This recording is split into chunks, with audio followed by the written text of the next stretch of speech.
这是一个开启了射击游戏新时代的系列，它的现代战争三部曲从诞生那一刻开始，就如同游戏中那颗核弹一般耀眼。普里皮亚季见证了普莱斯的锋芒，白令海峡是肥皂历险的开始，雪山之上有着小强攀登的足迹，还有幽灵和尤里的牺牲，诉说了坚定不移的战友情。最终尘归尘，土归土，也让141特遣队的故事落下了帷幕。当我们还在怀念这些战友的时候，动视重启了现代战争三部曲。他们花了4年的时间，用最顶级的画质和操作手感，让玩家们亲眼见证他们是如何傲慢的将这个金字招牌拉下神坛。而在最新的 COD20单人战役中，动视更是用最敷衍的方式，在玩家们脸上写出了极端2字。那么这一作究竟发生了多么极端的故事？今天狂魔就来给大家讲述这款 COD 史上剧情最难崩的答辩之王——使命召唤20现代战争3。在一个雷雨交加的夜晚，一支极端小队乘坐极端潜水艇来到了位于海上的古拉格监狱外围。他们此行的目的是为了解救被关押在这里的627号犯人。小队在夜色的掩护下，利用爬升绳索悄无声息地爬上了监狱的堡垒。负责看守的聋哑卫兵还未叫出声，便结束了自己的职业生涯。极端小队各自佩戴好夜视仪，很快就来到了监狱的内部。一切准备就绪后，他们切断了监狱的供电系统，并将牢房里的犯人全部释放了出来。在夜视仪的帮助下，毫无准备的卫兵根本没有丝毫反抗的余地。小队顺利地潜入到了目标所处房间。此时，这位627号犯人正在享受着一根用加班3天换来的雪茄。此人正是熊国极端分子首领马卡洛夫，他已经在这里踩了4年的缝纫机。马卡洛夫也没说声谢谢，毫不客气地从副官手里接管了最高指挥权，带领小队乘上了前往地面的电梯。可此时地面上的 B 小队正在与卫兵交战，副官没有经过马卡洛夫同意，便随手关闭了电梯。好在马卡洛夫对此并没有往心里去，只是觉得拖延时间会增加不必要的风险。说罢，他便看向了副官的手足兄弟安德烈，还问了他一些暧昧的问题。满脸问号的安德烈总感觉这位极端上司会给自己来一枪。随着电梯来到地面，与卫兵的战斗打破了尴尬的局面。靠着精良的武器装备，他们一路杀到了监狱外围的悬崖。众人毫不犹豫地纵身一跃，径直跳进了大海之中。在下方快艇的牵引下，这群以马卡洛夫为首的极端分子光明正大地离开了古拉格监狱。之后，马卡洛夫回到据点，与一名极端资本家米莲娜见面。原来这4年，米莲娜一直都在资助马卡洛夫手下的科尼集团，并为他打造了这支军队。当然，马卡洛夫向来都是以和善待人。他还记得副官之前质疑了他的计划，所以为了庆祝欢聚一堂的时刻，副官的手足兄弟安德烈在马卡洛夫的授意下，请副官吃了一颗他最喜欢吃的花生米。而安德烈也证明了自己的能力，成为了极端组织的新一任副官。在马卡洛夫踩缝纫机的4年里，熊国对乌兹斯坦的掌控被法拉的反抗军彻底瓦解。马卡洛夫作为熊国的一名极端分子，现在要做的就是重新掌控乌兹斯坦。时间来到了4个小时后，法拉与亚历克斯前往了乌兹斯坦的港口，准备从谢菲尔德手下的暗影部队手里接手一批漂亮国的导弹，目的就是为了用强大的武器进行威慑，以维护乌兹斯坦来之不易的和平。这里说句题外话，亚历克斯在16中并没有牺牲，只是被炸断了一条腿，换上假肢以后直接实现了机械飞升。而谢菲尔德的心腹格瑞夫斯也没有被141特遣队炸死在坦克里，因为他当时压根就不在里面。回到法拉这边，在与负责接应的闺蜜见面后，闺蜜信誓旦旦地立下了 flag， 声称码头的安全程度足以让自己人都飞不进来。话音还未落下，一颗子弹便打在了闺蜜脸上。原来是马卡洛夫手下的极端分子对港口发动了袭击，他们想要抢走这批漂亮国导弹。当法拉意识到这一点的时候，港口已经被极端分子占领，没有任何一个友军能够赶来支援。见已无力阻止极端分子抢走导弹，法拉只能独自在码头小心翼翼地收集战斗所需的装备，尽可能躲避敌人的视线。法拉依靠着黑53 Pro 的加持，让自己的前行体验达到了新的高度。这款手柄大厂飞智的旗舰产品，最爽的就是黑53 Pro 的力切换扳机，它可以切换竞速类游戏必备、能够可控力度的霍尔线性扳机，只要拨动背部的档位开关，瞬间就会变成一颗清脆利落的微动扳机，让你在射击游戏中的连射能够更加轻松的与极端分子打成一片。2种完全不同形态的扳机，足以应付市面上绝大多数游戏。4个倍键加上 CZ 拓展键，更多的红和按键映射，让你的操作上限大大提高。无论是 PC、手机还是 Switch， 都能多平台一键切换，配合扳机震动和部分游戏支持的4马达共振，极大程度提高了游戏的代入感。回到法拉这边，在将敌人的视线全部躲避后，法拉找到了装有导弹的集装箱，成功赶在极端分子撤离之前安装了又闪又亮的 GPS 追踪器。做完这一切，法拉也意识到了这只是熊国极端势力想要重新卷土重来的前奏。没过多久，正带领141冤种大队外出执行任务的普莱斯从 CIA 站长凯特那里得知了马卡洛夫越狱的消息。闻听此言，普莱斯顿时大惊失色，连任务都不做了，立即安排飞机返航，准备尽全力对付马卡洛夫。通过凯特提供的情报，141发现马卡洛夫不仅抢走了法拉与谢菲尔德交易的导弹，还占据了位于乌兹斯坦的废弃核电站。为了搞清楚马卡洛夫的目的，141特遣队乘坐运输机来到了核电站的上方。普莱斯和幽灵深入内部搜查，盖兹和肥皂则在外围建立防线。当普莱斯在8米的高空打开降落伞并安稳落地后，幽灵已经找到了一处制高点，以便展开合围之势。普莱斯先是炸毁了3架极端直升机，防止敌人逃跑，接着他孤身一人闯进了核电站内部，而敌人也似乎找到了自己想要的东西。原来马卡洛夫一开始想要的就不是与核武器有关的材料，而是当初那个熊国巴可夫将军储存的化学武器。敌方支援也在此时赶到，双方交火的过程中，部分化学武器器发生了泄露。所幸的是，普莱斯打小身体就好，他在毒气中与敌人展开猛烈交火，硬是撑到了肥皂等人赶来支援。当普莱斯的身体撑过了毒气侵蚀后，大量的化学武器也已经被极端分子带走。这种致命的毒气足以让极端分子灭掉一个国家。好在通过法拉之前留下的定位，他们发现导弹此时已经被运到了由前巨熊国建造的一处飞机地堡中。没有时间多想 ，CIA 站长凯特准备亲自动身前往熊国的卡斯托维亚军事基地，准备寻求一位线人的协助。普莱斯则带领141特遣队前往飞机地堡寻找被抢走的导弹。到达目的地以后，众人再次分头行动。普莱斯与法拉会合，二人之间也产生了一丝分歧，因为当初谢菲尔德曾试图让格瑞夫斯杀死幽灵和肥皂，在普莱斯的眼里，这群人的字母可是说红就红。法拉与谢菲尔德合作实在太过冒险，但法拉为了守护自己的国家，也不得不与谢菲尔德交易。二人都有着各自的秘密，他只能希望普莱斯能够像以前一样信任自己。一切准备就绪，普莱斯在侦察无人机提供的视野下，与法拉悄无声息地潜入到了废弃地堡的地下掩体之中。作战经验丰富的二人很快便安抚好了负责看守的极端分子，他们也终于知道了敌人的真正目的。原来马卡罗夫找了一位老电焊工，将装有化学武器的弹头焊在了法拉从谢菲尔德手里购买的漂亮国导弹上。导弹一旦发射，那么熊国势必会将乌兹斯坦和漂亮国都视为极端组织。然而此时已经来不及中断导弹发射，唯一的办法就是强行关闭发射井，让导弹在地下掩体自爆。由于时间紧迫，普莱斯只能与敌人贴脸展开交火，强行杀进了控制室，成功赶在导弹发射之前关闭了发射井盖。本以为能够解除危机，但肥皂、幽灵和盖茨却没能冲进另外2处控制室，导致另外2枚导弹缓缓升空，并飞向了熊国的卡斯托维亚军事基地。那里正是凯特与线人见面的地方。时间回到3个小时前，凯特为了与线人见面，去找到了老友尼古莱，也只有他的直升机驾驶技巧才能做到来去自如。为了躲避雷达，尼古莱一路贴地飞行，顺利的将伪装成熊军士兵的凯特送到了军事基地附近。就这样，漂亮国的 CIA 站长偷偷的混进了熊国的军事基地。凯特利用自己天衣无缝的身份，从一位熊国少校身上借到了一张出入卡，成功进入到了设施内部，并见到了线人。而这位神秘的线人正是尤里。尤里也没有废话，直接将有关化学武器的研究资料交给了凯特。尤里虽然是熊国政府的人，但他觉得马卡洛夫所掌控的极端势力确实有点太过极端，所以他们将之视为来自内部的威胁，敌人的敌人就是朋友，所以他才会尽全力帮助凯特。与此同时，普莱斯也告知了凯特导弹升空的消息，可话音还未落下，2枚导弹就已经抵达。毕竟孤男寡女共处一室，影响不好。尤里当即先一步离开，凯特则不断向着高处逃去，一路上都是在毒气笼罩下绝望的士兵。关键时刻，尼古莱驾驶直升机前来接应，凯特这才侥幸捡回一命，而下方的毒气也将这里彻底淹没。由于马卡洛夫的骚招，事情过后，熊国将乌兹斯坦定性为了极端组织，但此时顺利通过熊国机场安检的马卡洛夫，却在酝酿着一场空中浩劫。他还想为这场计划再添一把火。随着飞机缓缓起飞，一名叫萨马拉的女乘客正在翻看亲人的照片，在她一旁的旅行者却对着她露出了极端的笑容，并随口说出了萨马拉的真实身份。原来萨马拉曾是乌兹斯坦反抗军的一员，而这名旅行者正是在收到不要说熊语后，用3D 打印组装了一把手枪的极端分子。其余的极端分子也很快控制住了乘客，萨马拉则被带到了马卡洛夫面前。善解人意的马卡洛夫亲自为他穿上了一身定制的炸弹衣，随后他便与手下打开舱门扬长而去。而正在进行死亡倒计时的手机则被他们扔进了客舱之中。可就算萨马拉再尽可能缓解与乘客的冲突，也还是为时已晚。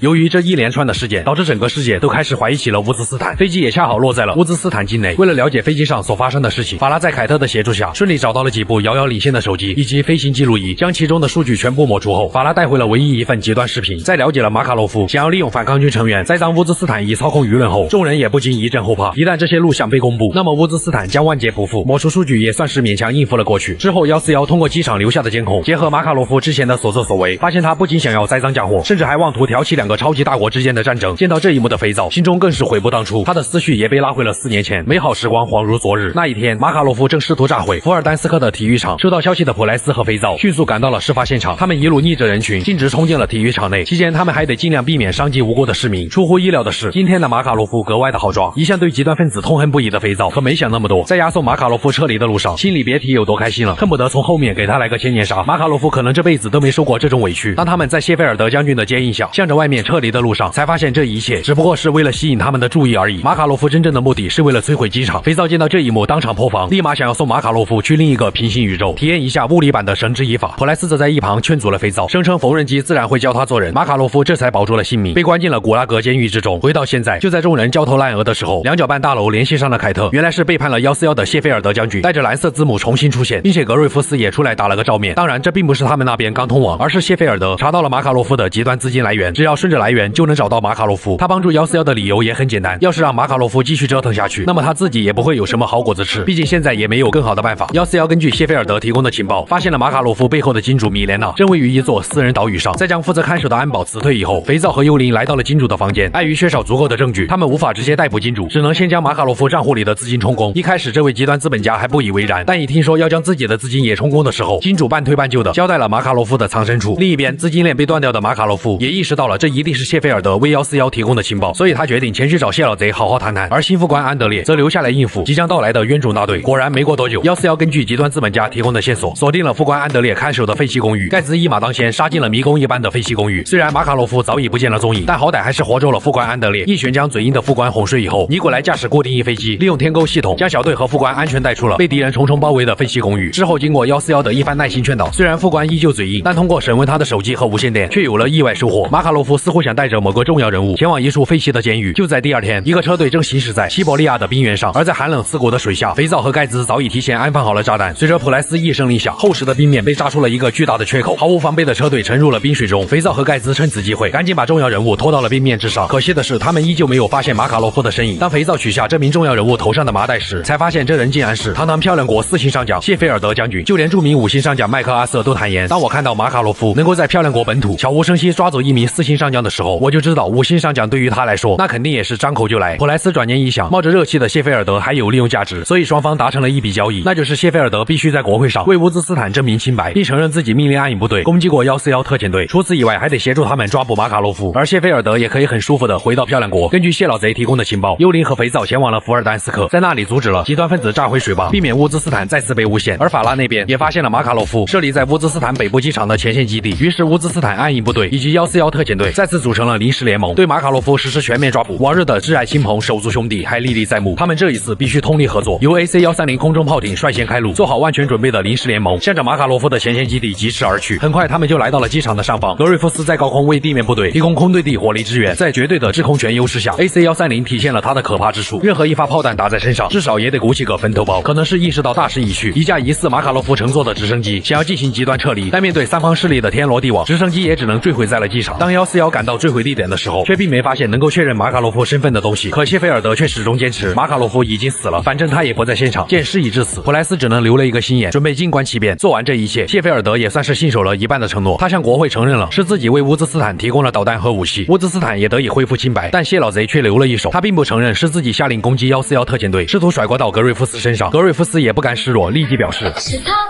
是他，是他。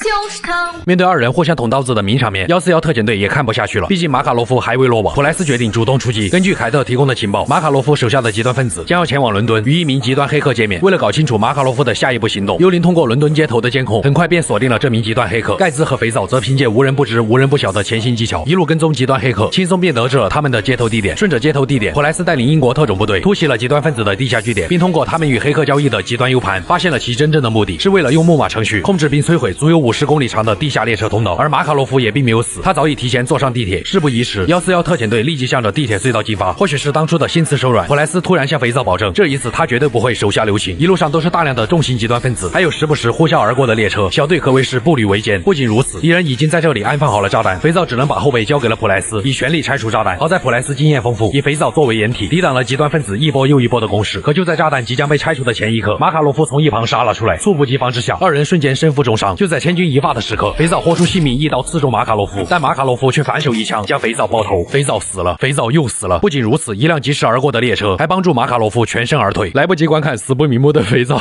普莱斯只能与赶来支援的盖兹先行拆除炸弹。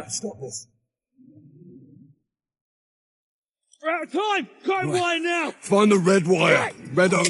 最后他们还是成功解除了危机。普莱斯看了看肥皂的尸体，可能是有过一次经验，他只是默默地向总部汇报了仅有一人阵亡的好消息。而约翰、肥皂、麦克塔维什的名字则永远留在了阵亡名单之上。事情过后，普莱斯、盖兹、幽灵三人来到了肥皂最喜欢跳的悬崖，将肥皂的骨灰全部倒了出来，挫骨扬灰了，属于是。故事的最后，4星上将谢菲尔德将军重新回到了世界上最安全的两角半大楼。可他还没来得及高兴，普莱斯却早已在 CIA 站长凯特的协助下来到了他的办公室，并直接一枪带走了这位4星上将。当著名5星上将麦克阿瑟得知这个消息的时候，他就知道一切都来不及了。于是直呼玩不起的麦克阿瑟连夜从这个世界上最安全的建筑里卷铺盖走人了。狂魔也是非常期待看看动视会在接下来的现代战争4里如何塑造一段充满史诗感的喜剧大片。我是修片狂魔，咱们下期再见。